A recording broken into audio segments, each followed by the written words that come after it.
I'm Ellick, and I've been a psychotherapist for over 25 years. One thing I can tell you for certain is that no one makes it through life unscathed. At some point, many of us will rely on the trusted counsel of another person to help us navigate difficult times, or to reconcile a troubled past. Whether conventional or unconventional, professional or informal, there are a lot of different forms that helping relationships can take. This podcast is an exploration into what makes these relationships work. Who are the people that help us? How do they help us? What do people need help with? My hope is to uncover as much as I can about this very human phenomenon, and I hope that you'll join me. This is the Good Counsel Podcast. I'm Ellick, and this is the Good Counsel Podcast. I am joined today by my friend Laura Ellick. Laura is a licensed psychologist in Palm Beach Gardens, and Laura is also a fellow podcaster. She has the Mayhem to Mindset podcast, which I've appeared on. It was a lot of fun. She's a great interviewer and host, and she is also hosting a new podcast coupled with another friend, Mark Cantor, a very accomplished local interventionist, and that one is called I Wish I Had the Balls. I'm not even going to try to explain what that's all about. I'm going to let Laura go ahead and handle that. But Laura, thank you so much for coming out. It's wonderful to have you here. Thanks so much, Ellick. I'm really, really excited to be here. I love connecting with like-minded people. And so we recently connected, and it's just been really cool to just exchange ideas and podcast interviews. It's been a lot of fun. I feel the same. I thought that your whole setup and interviewing was really great, but more so I enjoyed talking to you and meeting with you and learning from you, because not everybody understands what this podcasting is. Not everybody really appreciates it. I think a lot of people in behavioral health, they get involved in podcasting. They see it as a promotional thing for private practices and businesses and things like that. And people will ask me like, hey, does this help you with your practice? Does it help you promote, get clients, things like that? And I tell them, if that's why you're doing it, don't do it, because it's really hard. It's a lot of work. And there are so many more effective ways of marketing a private practice than doing all of this. So if you're doing it out of a genuine curiosity and interest of other people and because you just like doing it. I would 100% agree with that. I have this debate with my mom all the time where she's like, well, is it making any money? And I'm like, that's not the point. And, she's from the generation where it's, well, you got to have a return on your time investment. And the return on my time investment is I have a lot of fun.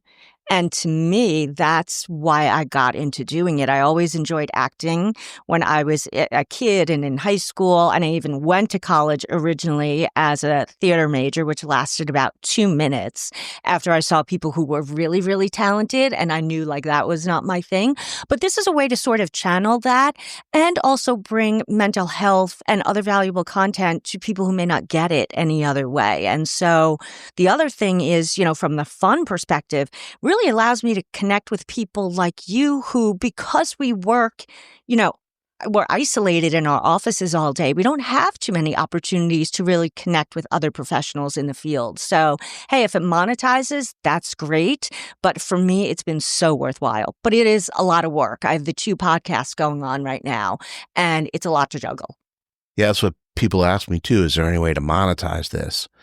Could you put it on Patreon and make it a subscription service? And I was just thinking to myself, if I was to go ahead and do that and charge the 9 people who listen to these things regularly, I couldn't wrap my mind around that to make $22 a month or something. So I'm not doing that. Maybe somewhere down the road, something like that will happen. But really, it's more about just doing it. And I like the people that it connects me with. I could say that good things come from it. Karma, for sure. Absolutely. And the fact that we met and some other people who, the addiction and mental health community in South Florida is actually pretty small, right? But I find that a lot of people are situated in Boca, and I am not. I'm a little bit more north. So I really don't get to see a lot of the people who, are really doing great work and whom I really admire. And so this is an opportunity, for us to all be together too. No, I appreciate that as well. And same that doing podcast has really connected me to a lot of people that I probably otherwise would not have met. And they're really interesting people. There's a lot of people in our industry that are doing really interesting things because it's a small community, but it's like a big industry. There's so many treatment centers and facilities and just behavioral health, big field in this area here. It flourishes. It definitely flourishes, for sure, for sure. So let's talk a little bit about you and your work. The podcast, how did you get started with that and what are you doing? So the original podcast, I started with my coworker, and we were doing it as a way to combat burnout. We were feeling the pain of seeing so many people during the course of a day. We had a lot of great conversations behind the scenes, and we were just like, God, this should be a reality show. And then we sort of said, well, what about the idea of doing it as a podcast? I'd always wanted to do a podcast, and she was game. So we came up with a concept, which was slightly sane, and then we started recording that. Then she really couldn't continue with it. And I said, okay, here's my opportunity to do something different and to do it my own way. So I really sat and I thought about what are the things that I really want to bring to people and how does it integrate with the work that I do? And of course, everybody, if you've listened to one of my podcasts, you probably know that I absolutely love Eminem. And there's a lyric in one of his songs where he talks about creating mayhem. And he's to a place now where he went from this life of creating chaos, creating mayhem, to a life of stability where he's raised his children. He just became a grandfather. And so the concept for me was, okay, how do you go from mayhem or chaos? And it's all about the mindset. And I started doing mindset work when I first started working in the facilities and really identifying what people were lacking when they came in. And one of the things that I really recognized was people were setting themselves up to fail. They already came in with a mindset of what they were going to do when they got out. And they also had a continuous loop going on of, I'm an addict, or I'm a failure, or everybody does this to me, or I'm this kind of person. And I could see how you could create chaos and mayhem in your life if you have this script that you're running through your head constantly. And so that's where I started playing around with the concept. And so when it became time for me to start my own podcast, I'm like, this is what I want to do. This is what I want to focus on, is how do people take chaos and create calm or create a life that they want where they can really thrive. And that's really what you put your mind to focus on. I see that and I agree. And I think that there's a lot in the treatment and addiction paradigm that does set people up for that, particularly if you've had a lot of treatment failures. So you can kind of get this label as a chronic relapser, and then that goes specifically to your character, right? People start to talk about, well, you might be constitutionally incapable of being honest with yourself. So a lot of these failures and the disappointments it creates in a person's life, it leads to a mindset of failure. And we know that even under the best of circumstances, addiction creates a great deal of shame in people. So I could see the value in helping someone to consistently be in a mindset of success or to view things in a different way, which to me sounds a lot like the work that some life coaches do and people who work with athletes and that kind of thing. Yeah, one of the things that I like to do is because I'm trained, I got training in CBT, psychodynamic. I mean, I trained in everything. I have more of an affinity for CBT. So I'm always looking also at the early programming and the stories that we've told ourselves. And our mindset oftentimes is made up of those core beliefs that we developed very early on, and then we somehow unconsciously create those stories to match the core belief. So whether I'm working with someone with eating disorders or addiction, when I ask them to introduce themselves, how they define themselves is often through their treatment failures. Well, this is my fourth inpatient. I've done 5 of these. I've done 5 IOPs. So you're identifying yourself as a professional patient. That's your mindset. And so we often look, mindset also encompasses, in my mind, what are your core beliefs, your core values, your morals, your ethics? If you are continuing with behavior that's destructive and you tell me that you are an honest, moral person, the lying that you're doing every day to maintain the dysfunctional behavior is in contrast with that. And so we have to reset you to just have everything in alignment. Oh, that's an amazing way to look at it. And I think different than what traditional addiction treatment and therapy does, because a lot of, say, relapse prevention is focused on specific behaviors surrounding relapse. Don't go here, go there, have these friends, have this, but much less so focused on how a person should think about themselves. Which is so crazy, right? Because when people are doing assessments in the facility, they're asking, what is someone's level of motivation? Are you pre-contemplative? Are you contemplative, right? But then we judge everyone based on external circumstances. Don't go people, places, or things, right? That's the easy way of doing it. But if you have your mindset straight, it doesn't matter what people, what places, what things you encounter, you're solid in yourself because you know what is driving you and why you're doing the things that you're doing.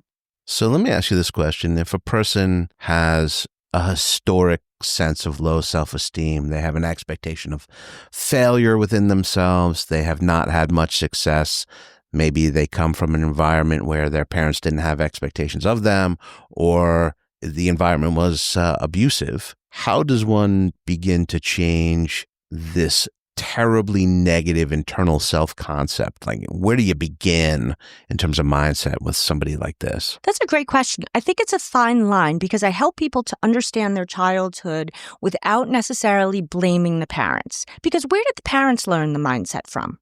Their own terrible parents. Right. So it came from somewhere. Some of it is generational, right? Like people just have learned things from the way it used to be. The way we live now is very different from the way people lived in the 1940s. Yeah, it was interesting. I remember talking to somebody about this who had come from, it was on the subject of forgiveness. This is a person who came from very adverse circumstances, grew up in a very abusive home, and was talking about the home that his father had grown up into, which was just abject poverty and abuse. I mean, they had nothing. These people were starving. And by comparison, the father looks at the son and is jealous because he thinks, you've got it so good. What do you have to be unhappy about? My dad used to do this to me and do that to me, and we didn't have food, and I was working by the time I was 10 years old, and all of these different things. And look how easy you have it. So it's all this different perspective, very subjective, right? About what one person thinks of as an abusive environment. The stuff that this guy was reporting to me about the environment that he grew up into, it was really tragic. It's heart-wrenching. But in his understanding and perspective, because he knew what his father had gone through, and he knew the learning that this man had experienced, and that he was not really capable of providing any more of a nurturing environment than what he did. Absolutely. Absolutely. So what I'll start with people is they can usually identify early childhood experiences, but what we try to get down to is what is the core belief that is still hanging around. I'm a loser. I'm not worth anything. I'm unlovable. They're very dramatic, extreme. And we look at the behavior, whether it is restriction in an eating disorder or drug abuse. And I may just pose the question, okay, so you believed that because you're continuing to abuse yourself on a daily basis. Like you do realize that this is self-abuse. And then some people will say, I never realized that. So you're just perpetuating the cycle. You believed what was told, and you are now just living according to what was told to you when you were a child. So that's interesting. So when a person is in an active substance use disorder or an active eating disorder or some other kind of maladaptive behavior that is negatively impacting them, you would turn around and conceptualize that as this is a form of self-abuse resulting in a lot of ways from a negative self-concept and a belief about yourself that you are unworthy of being well or unworthy of being healthy. Absolutely. And I'll sometimes conceptualize it as a slow suicide attempt for those who are really in the depths, who believe that they don't deserve to live. Well, of course they're going to do this behavior. Why wouldn't they? Right? All of this makes sense. And when you explain to people why you're doing the things that you're doing makes sense based on how you were raised, they kind of get it. And so, all of this research on the brain comes out and says our brain can't tell the difference between what is actually going on now in the present and what was going on in the past. So you're just reliving your past over and over and over because that's all your brain knows. And so what we're working on also at the same time is recognizing, okay, according to your morals and your values, how you define yourself, what's your identity, does self-abuse line up with that? Would you do that to your child? Does it make logical sense for you to behave in this way if we were talking about your child? And the one that I love to throw on people, because I think they get it, and I talked to you about this, is the Seinfeld episode where George Costanza, who is the best episode of Worst Mindset ever, really is like the lovable loser, and everything is a disaster for him. And until he decides to do the opposite of everything he's been doing. And it turns out wonderful for him. And so I tell people, just for a day, flip the script. If you were not this addict, what would you be doing? If you didn't have an eating disorder, what would you be doing? Is it quite possible that that person already exists in you? You just have never let that person out. So how can we do something today that is aligned with that person?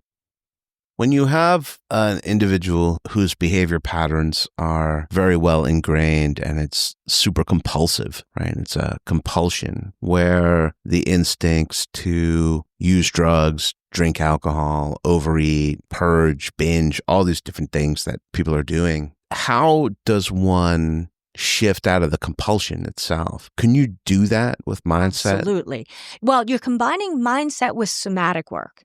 So here's what's so funny. A lot of these terms that I'm using, somatic work and all that kind of stuff, I was doing this stuff for a long time before they came up with fancy words for it. So when they started talking about parts work and IFS and, somatic stuff, I'm like, oh, that's what I've been doing.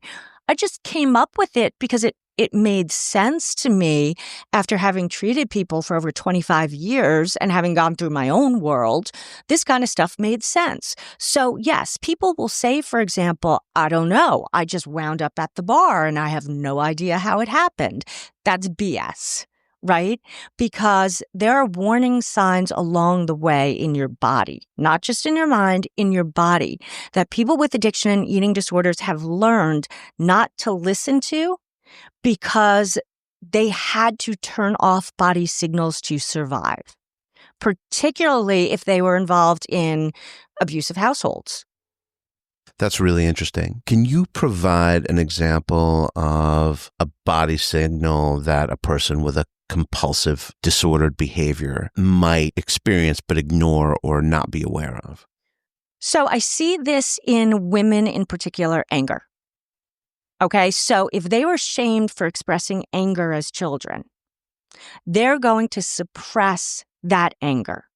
So anytime any inclination of anger comes up, they suppress it. Therefore, after a certain amount of time, they become really good at being able to say, I never get angry. And that's a lie. Everyone gets angry. So when you look at compulsive binge purge behavior, we go back in time. And they may be able to say after a while, yeah, I think anger was driving it. I think it was anger. I think it was sad. Well, where do you feel it in your body? I don't know. You're not going to stop the behavior if you don't know. So let's go back. Where do you think a person might feel anger in their body? If I were going to feel anger, I might feel it in my stomach a little bit. Okay, what do you think it feels like? Do you think it's a fire? Do you think it feels like a lead pipe? Does it feel like dirt? And so we walk through the entire thing. What color is it? Does it smell? And when you walk through it with people, they become very good after a while at recognizing the early signs that an emotion is occurring. The earlier you can identify the emotion just by the body sensation before it reaches the thought, you'll be able to intervene that much sooner and be able to cut the repetitive behavior, the compulsive behavior. Gotcha. So a lot of people are just so out of touch with their experiences, and they don't have a sophisticated emotional vocabulary. They don't have a way of describing what they feel. They just get used to it, and for them it becomes normal.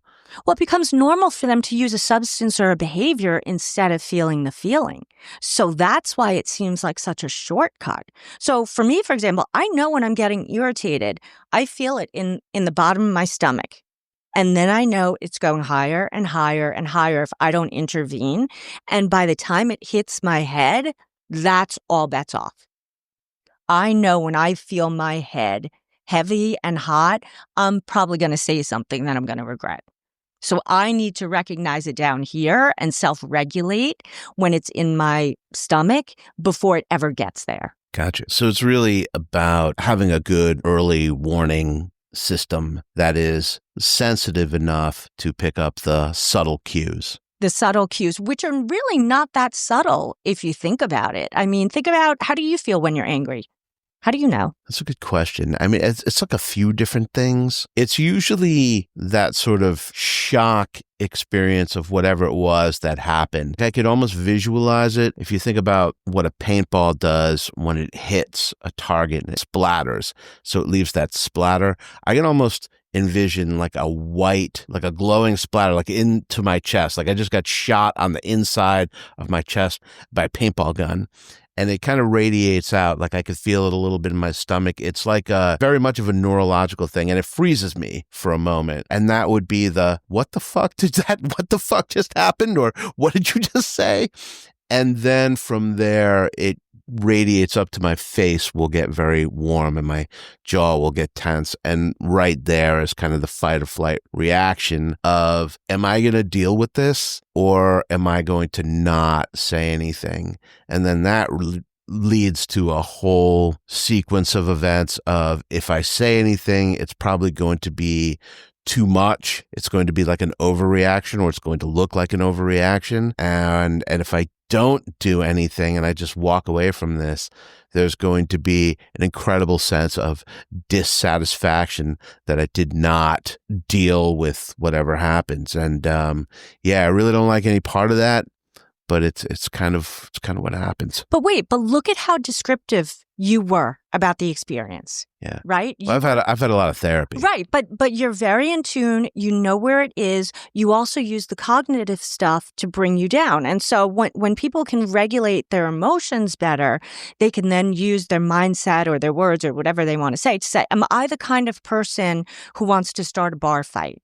Am I the kind of person who wants to be in jail overnight because I started a bar fight? Then they have the ability to really rein everything in and be like, nah, that's not me. I'm walking away. Well, in my case, it's more like, am I the kind of person who wants to flip out on the receptionist?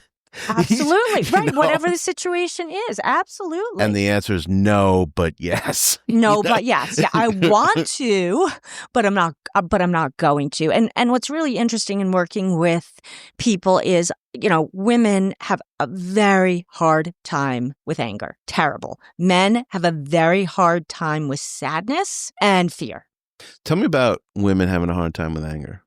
Well, I think that's a cultural thing. I think it's getting a little bit better as, new generations are coming up and allowing women to express anger. But, there's this stereotype that a woman who expresses emotion is crazy. And we know that's what narcissists do. They provoke people to have an emotional reaction so that they can then call them crazy. And we know that a lot of narcissists are males and they get involved with females. And so there's that dance. But that's a whole other story. But women have been trained that it's not nice to raise your voice, right? Don't ask for a raise. They'll give you what you want. Don't cause trouble. Don't say anything. Don't cause trouble. Now, me, having been raised in a fear-based household, that's what I learned. Don't say anything. Just like do your job, keep your head down, don't say anything because they might get mad at you. or it might be an argument. And so I had to really work to throw that out. But I see many, many women raised in the same age that I was, who have similar kinds of issues. Younger kids, like I've done specifically with my daughter, is it's okay to be angry, but you don't want to go off the rails with it. So let's figure out how to manage the emotion. Yeah. No, that's good. I think a lot of times that these pathologies evolve from people being uncomfortable with certain feelings and feeling as though they're not allowed to feel a certain way. I know that in a lot of households, you grow up and there are only certain people in the home that are allowed to get angry and certain people are not. And to your point that the people who are not allowed to get angry, maybe those people are women, or if it's the parents are allowed to get, in my home, it was the parents are allowed to get angry. They're allowed to be loud and vocal about it, but the kids were not allowed to do that. Right. And there are cultural differences with that too, depending on what culture you grew up in, acceptability of anger versus not expressing any emotion at all. It's a catch-22 because on one hand, you can look at that and say, I felt repressed or whatever because I wasn't able to express my anger. But then you see somebody else who has this bratty kid that's always like yelling at the parents and, That's overcompensation, my friends. Yeah, that's probably not good for the kid. Right. But it's just like an interesting catch-22 about what is right. And I think in terms of creating mindset, I have to imagine that value system about ultimately landing on, well, who do I want to be based on what's important? What is even right for me to escape this mindset that I'm in to move into some other place? How do I do that if I don't see myself as being allowed to be angry because, for example, someone's a woman and, that it's distasteful for me to be expressive. So more internalized individual, maybe passive aggressive or turned inside, very depressed, drinking to medicate that, that kind of presentation. I've known a lot of people like that. Yeah. And one of the things that people often say to me is, okay, if you teach me this and I'm allowed to express emotion, what if I go off the rails? You're not.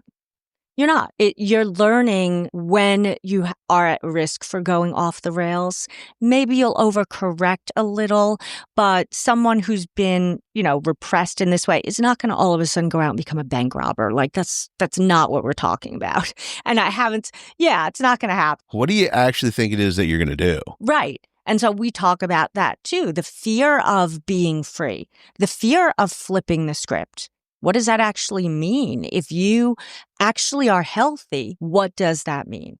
Did you ever see Falling Down, the movie with Michael Douglas? Oh, yeah. He's a really a guy who's wrapped very tightly as like a engineer of some kind, and he finally just loses it. He loses it. That's the best scene in the movie. That's the only scene I remember, and I'm like, yeah, man, go for it. He just completely loses it, and the time that he decides to have it out with society is at what was supposed to be McDonald's, I think, and he's having it out with the cashier there because he's 1 minute late for breakfast and they won't let him get his whatever sandwich he wants. I'm never going to be able to do it justice. It's really you have to watch the movie. It's really good. I just remember the scene where he's jumping out of the car on the highway, and I'm like, this dude has lost it. He's done. It's unbelievable, and I think part of what made the movie as popular as it was is that a lot of those situations are actually relatable to many of us who experience these societal frustrations and yet feel compelled to exhibit self-restraint, to restrain ourselves, to not act out. And if you could just take the gloves off for once in your life and say what you really thought in every one of these situations, what would be the most extreme response? And so I think it's relatable to everybody on some level, and then you find out that this person who's doing all of these things is actually really a very, very dangerous man. Absolutely. But it actually makes me think of how the other podcast came to be, I Wish I Had the Balls, with Mark Cantor. And it was, we were talking about, he had a story about just, codependency, people pleasing. And what would you say if you knew that you could say it? And how would you set limits on people if there were no repercussions? We're not going to do it, of course. We would love to, in some ways, is to really tell certain people what we absolutely think of them. However, we can dial it back a little bit and set our boundaries and not be codependent without going to the extreme that Michael Douglas. I think that's one of the things to also think about, which is why we don't often say what we would like to, because there are consequences to it. But I also think, if you just look at the culture that we're living in right now, everybody is stressed. We are overworked. We're all underpaid. We're all racing around. Our cities are tightly packed. People are all over the place. These are the things that throw us into fight or flight all the time. The traffic, all of that. I think you're right. I'm sure you are, in fact. And I say that a lot, that the caliber or the disposition of interacting with other people, it's really changed. And I experience that there is a lot of lack of manners in terms of how we treat strangers. People are much less inclined to hold the door open for each other. They're much less inclined to greet strangers. There's this thing that happens, which is very strange to me, where when you're walking the opposite direction of somebody and you're clearly aware that they're there and I'm here, but there's no eye contact and we just walk past each other as though we didn't see each other. And so now we have a whole society of people that doesn't even acknowledge each other and acts as if we don't exist. Unless, of course, something negative happens, then there's that interaction. It's what we experience as rudeness. And I think a lot of people from other parts of the country will come here and see this, and they're more used to a more engaging or a polite society. And they'll come here and they'll experience this. And it's very embittering. And then you adapt to it. And then you become one of the people who doesn't make eye contact, doesn't hold the door open for people, dispenses with please and thank you, is rude on the road, honks at anybody who takes 1 second too long to put the foot on the gas at the green light, all of those different things. And I think it's a result of everything that you're talking about, where there's a lot of us here. It's a very stressful life and people have just disengaged from each other in a lot of ways. And it's really sad. One of the things that my kids used to make fun of me for when they were growing up is we would go out places and they'd be like, why are you so nice to everybody? Or why do people want to start conversations with you all the time? And then as they got older, because I would tell them, because maybe they're having a rough day. Having a conversation with them takes zero time, and maybe it turns things around for them. And spread a smile. It's not that big of a deal. Now that they're older, I see them doing the same thing. Engaging with the server at a restaurant, asking them, about their day, like really talking to people like they're people, because we all are. So one of the benefits, of course, of working virtually, which I do a lot of virtual work, is I'm not out as much. So my calmness level is down, except for the work that I do, which is often very stressful. The downside of that, of course, is that socially, my social life is very restricted. But I don't want to be bothered running around and having someone get angry at me because I'm paying with cash instead of paying with a debit card, which is quicker. I just can't have that be part of my day. And that's where we are in this world. And it's really quite sad. That to me is a metaphor for everything, where you have a person who prides themselves on being friendly and open to strangers is now restricting the amount of interactions with strangers because the amount of rudeness, and not wanting to have to deal. And that's unfortunate, but I think that's kind of where we're at. I think for me, I do like to be about, it's just something I do. I like to go to a gym. I like to go to a place. I like to go to a place to get coffee. I'm not an Uber Eats person. I like to go to the place and get things. It's just my way. And I think what it's created for me is a level of need to be cognizant of myself and others around me in terms of to monitor and manage how I'm acting and how I'm experiencing people, because there's always something to get annoyed about or be impatient about. And I just have to kind of recognize, look, this is what it is. And I just have to accept that most of this is not personal. People are just kind of wrapped up in themselves and as a result are just not as polite. And when you talk to people from other parts of the country, people from the South or the Midwest, it's very different in those places. And people wave to each other and are more inclined to greet strangers. But that's just not how it is here. No. And I try when I walk down the street. I'll just say hi to people because why not? It's just awkward to walk past someone and not acknowledge them. That's just weird. It is weird. So my joke about that is, it is South Florida, and don't take it personally because they're probably like in the witness protection program or something like that. Just trying not to bring attention to themselves. Like everybody here is in witness protection or something. Just, trying not to be noticed. So don't take it personally. They're not being rude to you. They're actually just hiding. It's funny because South Florida, I think, is actually worse than New York, where I grew up. So when I'm in New York, I expect it. That's fine. I completely understand. New Yorkers are paranoid. I get it. It's very odd. Well, I think New York rudeness has a certain charm to it. I'm going to use that, by the way. If I'm rude sometime, I'm just going to say, hey, I have a certain, charm.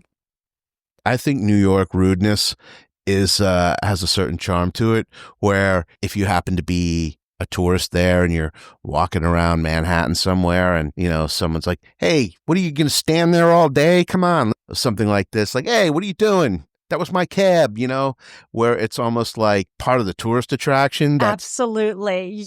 Absolutely. You were initiated. Yeah, that's some Wall Street maniac jumped in front of you to steal a cab. Mm-hmm. And you're just like, oh, wow, that was wild. Mm-hmm. I really had the full New York's experience. Absolutely. You have not been to New York since a homeless person has told you that you're going to hell and Jesus is not going to save you. So that's okay. I'd rather have that than just be summarily dismissed like I'm a ghost. Yeah, it's very interesting. When I moved to Florida, I did not expect this. Did not expect it. So it's been a rough adjustment. Yeah, it is. It's weird. Mm-hmm. It's not everybody, right? No, of course. We wouldn't be sitting here if it was everybody, right? Right.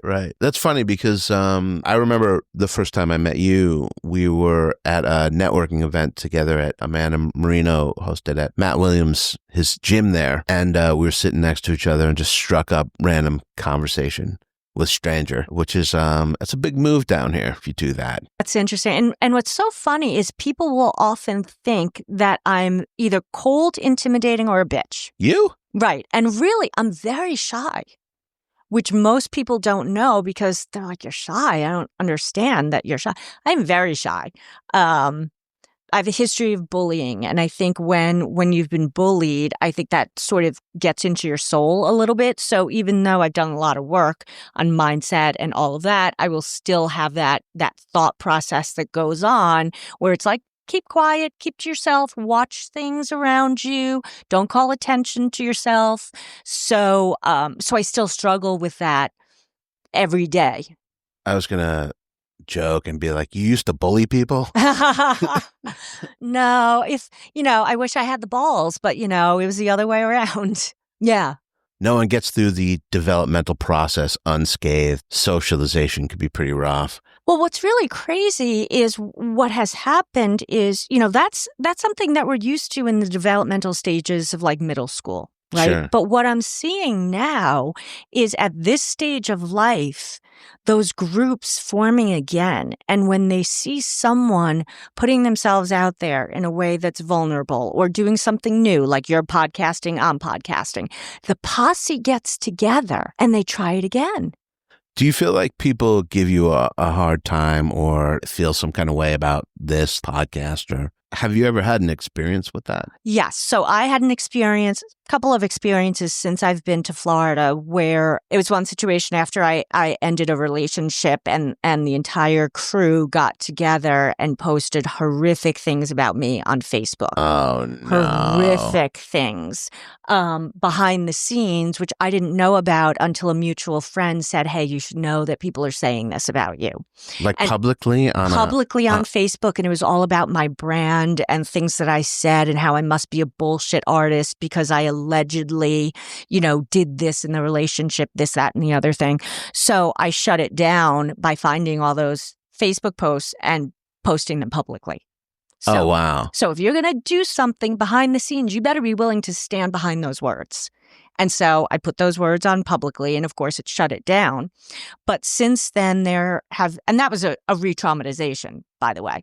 I would describe that as a traumatic event. It was a traumatic. That just sounds terrible. It was a traumatic event. I did make a video about it because it was so traumatic to me that not just for me, but it was people from my hometown who I grew up with. Part of them were the same group of people who had bullied me the first time. And it was my family, my children, my mom who had to see all of these things posted about me. That's different. If you're just attacking me, go right ahead. I can manage my stuff. But when you start doing things that my kids then have to read about me or my mom has to read about me that aren't true, that's a different story. I feel like stuff like that says a lot more about the people who did it than it would ever say about you. If you're this age and you're doing that stuff, honestly, what the fuck is wrong with you? So since moving to Florida, I've had 3 or 4 similar incidents in other social groups. If I don't respond to someone who sends me a message on Facebook, maybe I don't see it. Maybe it's in a hidden page. Maybe I just don't check the chats enough. I will immediately get, you're a bitch, you're full of yourself, all of the stuff that you do is crap. People go for the jugular. Why do you think that's happening? Listen, I mean, if I were a mom and what my mom tells me is people are jealous of you, I have a hard time believing that because I'm such a nerd. You know what I mean? And I know myself, so I don't understand that. I think people want attention. They want to be validated, and people can't deal with rejection. And so if I don't answer a text because I don't see it, I'm not rejecting you. I just don't know. But people are so high strung, they jump to the conclusion.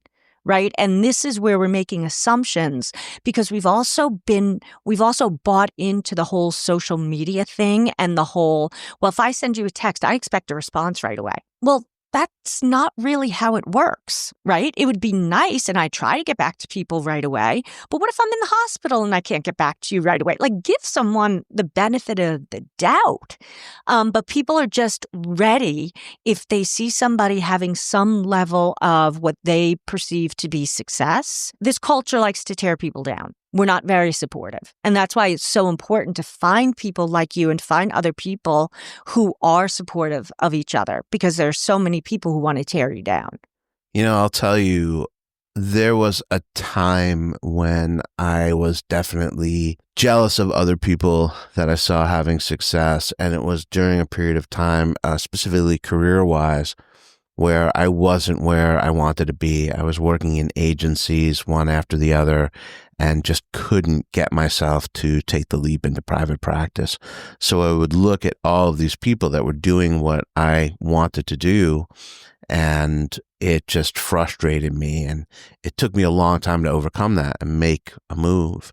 And now that I've done it and it worked out more or less exactly the way I wanted it to, I'm doing everything I want to do. It's perfect. I'm not looking to change or more of anything. This is just every day. It's just perfect. And the podcast, all of it, it's really cool. I'm happy. Couldn't be happier with the whole thing. But don't tell anyone that. Oh, really? Yeah. You could tell your safe people, but if you start putting that out there, you're going to have someone who's going to be like, oh, yeah, he thinks he's all that now. I definitely don't think I'm all that. I mean, I know you don't. Some people might actually say, oh, you have a podcast and a private practice. That might be a low bar in somebody else's mind to be happy with that. I don't know. It's good enough for me. Is I'm happy with it. I think it's great. And so once that happened and I started to feel good about what I was doing, immediately all these feelings about other people went away. I'm not jealous of people who are in private practice and charge more money. I'm not jealous of people who have big practices. I'm not jealous of people who have more successful podcasts. I'm not jealous of it. I'm actually more interested in, and it takes away all of that angst and ickiness, and it actually is replaced by a genuine curiosity where I am more interested in people again and talking to people and seeing what people are up to and what they like and what makes them go. And it actually brings me back to the best part of being a little kid, because I was a friendly little kid before the world had its way with me and I became hateful. Yeah. I was actually a friendly little kid who would walk up to strangers. Right. Before we all got paranoid. Yeah, and that's kind of like my natural nature, is to be that way. So now I'm back to being curious and interested in what's going on. Precocious little kid who walks up to adults and, what's that saw for? I like that about myself, and I'm grateful that I have it. And if we can all recapture that and not be so jaded, I think it would be so amazing. I mean, I remember when I was 3 or 4, my mom would let me out of the house and she could never find me because I would always be at a neighbor's house. I would just wander down and some neighbor would take me in and I would help the neighbor cook or clean or keep them company or whatever.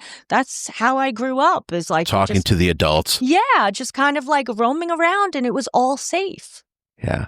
So it's a different world right now.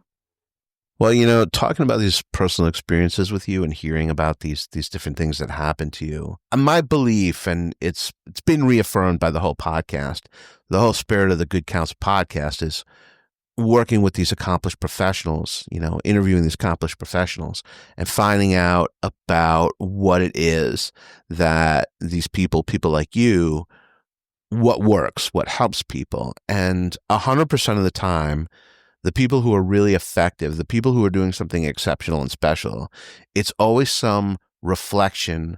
The belief in the technique, the belief in the idea is always some personal reflection of a personal experience of overcoming, and a belief that this is what helps people overcome their adverse experience. And I could see how this focus on mindset and mindset development and to be consistent and disciplined in the way that you think about things would help you with all of these negative experiences, especially if it's the repetition of people trying to put you down or tear you down or. Yes, and it's all about the relationship. So you can use as many techniques as you want, but every single person that I work with, I have to like. Oh, that's cool. I have to find something about them that I like. Usually I do. Even the worst criminals that I've worked with, they have something about them. They're bright, not in a sociopathic way. They may just be bright, or they may have a hobby that's really interesting, or I can see their pain and I feel for that little kid who didn't have a chance in this world. So if I can get into that place, the relationship is also part of what heals. If you have someone who's coming from an abusive household who were told that they were a piece of crap, they're not going to be anything, right? They're walking in a room thinking everyone hates me. To have some acceptance, and this is kind of like a Carl Rogers kind of thing, but to have some sort of acceptance, or to know that there's one person who is listening to me and is not giving me a look of disgust, who wants to know more, that's powerful. I have this point of view where the blueprint for success in every day of being a therapist is to start off with this gratitude that there are people in the world that actually believe that I'm going to be part of their solution. Isn't that amazing? Yeah. And it's like a big, big deal. There are people in the world who actually believe, for whatever reason, that I'm going to be part of their solution. And so everything starts from that. And what then I'm duty bound to and obligated toward to fulfill that kind of like oath, that belief, right? They believe that I'm going to be part of their solution. So I better be part of the fucking solution. You better show up, right? Yeah, you better do so. You better give it 100%. And I think there is a thing about personality matching, liking people, and I do like my clients, and I love these relationships, and some of them are really very personally meaningful to me. And I'm grateful that these people are here. And I think ultimately it's the right people come, and that there are enough right people that this is my job. But the right people come, and I think there are also people who will come, or people for whom someone else is the right person because the sensibility or the thinking or the methodology just doesn't match. But there are enough right people. So absolutely. Or the timing was off. You were not right for them at this time. You ever have someone come back to you like a year or so later and say, I just wasn't ready? Yes.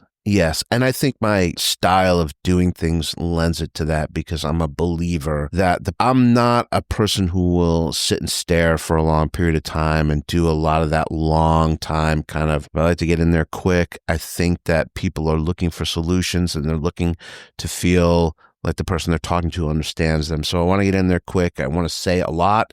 I'm very comfortable with the idea that the things I may say will be incorrect. I'll tell them I'm going to throw a lot of things at you. If it doesn't work or it's not right, don't be shy about telling me that I'm going in the wrong direction. I'm using this to kind of put us in the right direction, and I'm going to miss on probably a few things. So you tell me until we zeroed in till we're over the target, right? And so I'll do that quickly. And I think for some people, that level, especially if it's someone who's very avoidant, that could be overwhelming. And I've seen that happen, where someone would have that experience and then find that they'd be better suited to work with someone else. It's okay. Or they would have that experience and then I wouldn't hear from them. And then they might come back and say, hey, I think we need to talk more about X and Y. But that was like, I couldn't do it then. I just wasn't ready to look at, what this was really about. Yeah. And I think that timing is everything. And I think it's important. In one of the places that they work, we have to do this intake assessment. And they ask us in the first session to ask about trauma, which I can't. How do you, in the first time you're meeting someone, ask them about their deepest trauma, right? I just think the timing is off for someone who doesn't even know you. So what I'll often say to the patient is, look, this is a question I have to ask. Do you have anything that would be considered trauma? I don't want to know the details right now. We don't have to go into it. They just need to know. And that leaves it up to the person whether they want to talk about it or not. I use Simple Practice, and there's a questionnaire, and I'll send that out to people. And so I always look. There's a couple of trauma questions on there, and I word it even that way. Have you ever experienced something that you would consider to have been traumatic? And I word it that way specifically, that you would have considered to be traumatic, because I like for people to have the power to define for themselves. And oftentimes the conversation may expand what is traumatic. It often does, because it's a questionnaire that I send you. You could also leave that blank. Which is interesting. So at this place where I work, we do the biopsychosocial, and there are a lot of questions that we ask in person. And so I've made a decision not to ask certain questions or to downplay them, because I don't need to ruin that rapport. Like, they ask a lot of questions at the very beginning about what are your pronouns, and what is your sexuality. Some people, like, those are overwhelming questions for some people just to ask, like, demographically. I'll tell you something. I've been a clinical director in a treatment center before, and I know the job. And I think sometimes in an effort to be efficient, or in an effort to be comprehensive, in an effort to have the best psychosocial that the Joint Commission on Accreditation or the Department of Children and Families will give you an A+, and all the insurance companies will reimburse because you asked all the questions. These people will crowbar in every possible question, like a security background check. Absolutely. It feels so invasive, right? It's super invasive. Super invasive for someone, with whom you're trying to establish rapport. Maybe they're not out. Maybe they're not sure.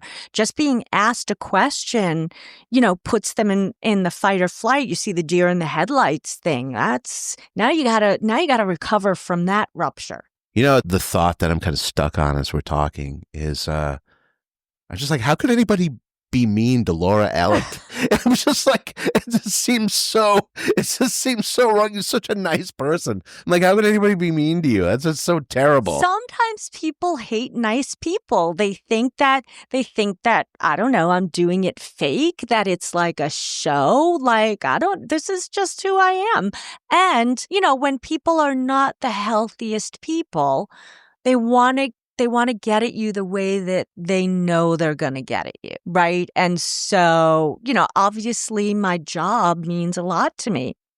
I've built up a reputation. So people are going to try to attack that first, or they'll try to go after any perceived money that they think I have, or they'll try to just discredit anything as like, well, she's really whatever. She didn't respond to my text in 3 minutes or whatever it happens to be. It's part of putting yourself out there publicly, which is a challenge. And I've had times where I've taken a step back until I worked on myself enough to say, I can handle this because I know what's me and what's not me. Does that make sense? Yeah, it does. I think that's a nice way of saying these people are losers. Oh, yeah. You said it. Yeah, you didn't have to say it. Yeah. You people are losers. Be nice to Laura. It's terrible. Yeah, so you got a couple of books here. The Wisdom from the Universe, a journal to motivate and inspire. Tell me about this. That book is my baby. So the rose on the cover is really special. I am a very intuitive person. I am in touch with everything that goes on energy-wise, in spite of being a scientist. I have this other part of me. And so for many, many years, when I would wake up in the morning, I would not hear voices, but I would have phrases come into my head. And I'm like, I don't know where this is coming from, but let me just write it down. So I started writing them down, and I started posting them every day on Facebook. And they were all like these motivational sayings. And my daughter's a very anxious person. And we had a friend tell us that the rose was a very special symbol that represented that you were being protected. So that was a sign that we came up with, that when we were feeling anxious, my daughter and I, and we saw a rose, we knew that everything was going to be okay. So fascinating story. My daughter's name is Cameron. So when we were in LA, we went on a bus tour in LA. And my daughter was terrified. This was at the height of her anxiety. She was in a strange place. All of these people were around. She was nervous around strangers. We were going on this bus tour. And then there was a street right in downtown LA that said Cam Rose. That was the name of the street. And so she calmed down immediately. And so the rose then became, I have to put the rose on the book because that's the Cam Rose. So that journal came out of these, what I call these downloads from the universe. Is it a psychic thing? Is it a connection to the universe? Is it intuitive? Whatever it happens to be, I decided during COVID to put them all into a book and make it sort of a journal, so that anybody who wants to can look at it and say, what will this inspire me to do? What will it help me do with my core values, my ethics, my mindset, just to get me on the right track? No, I think it's awesome. It's really cool, and probably an excellent tool for anybody who's trying to improve the way that they're thinking. So if somebody wanted to get in touch with you to see, I mean, you have a lot of material out there. You got a couple of podcasts, you got books, you have a private practice, you're very active on social media. What's the best way for someone who's interested to see where your material is housed and Sure. So they can check me out at www.lauraellick.com. That's my website.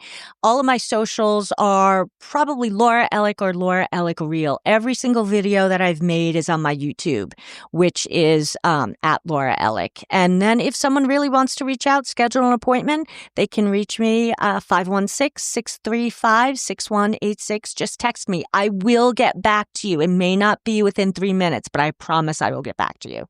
All right. All right. Laura Ellick, everybody. Laura, thank you so much for coming in. As always, it's been a pleasure. Great conversation, Eric. Thanks so much. All righty.